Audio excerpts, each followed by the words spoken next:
For me, really, the idea was that the landing cards themselves represent the arrival of these Windrush pioneers, and then we have another cabinet that contains maps showing the onward addresses that the 1,027 people went on to. And then finally, we have this cabinet, which represents settlement. This is the people who decided to stay, and for me, this is the natural progression of the journey of the Windrush pioneers. Usually, when you just talk about Windrush, we see the archetypal Pathé pictures, Caribbean men coming down the gangplank. My work has been inspired by the other people that were on the ship, but also by the dressmaker, Evelyn Wauchope, who was a stowaway, and she's actually one of the landing cards.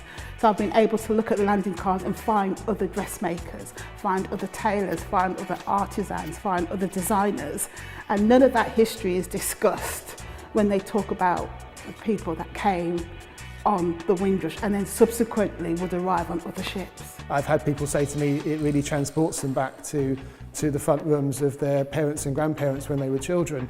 But for me, I see pieces of evidence. I see doorways into the past. For some people, particularly Windrush as a ship, as an emblematic ship, so many of certainly the men who came on the Windrush didn't know whether they were going to stay, didn't know if this was the place for them. All they knew was that a ship had arrived, half-price tickets were offered, and I think the information we discover about people bringing all their worldly possessions with them, it tells us a different story. It tells us a story of settlement, of homemaking, of moving away.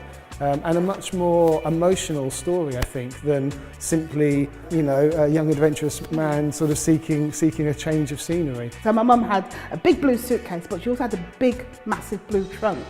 And in that trunk came all her other worldly goods. So I recreated the suitcase as a way of carrying all the artefacts, so I can set up a mobile exhibition. To hear that people came with all their worldly possessions, I think, brings such meaning to this migration movement. And installations like this are full of those sorts of stories which just haven't been heard before, and it embodies those stories into these objects in a really special way.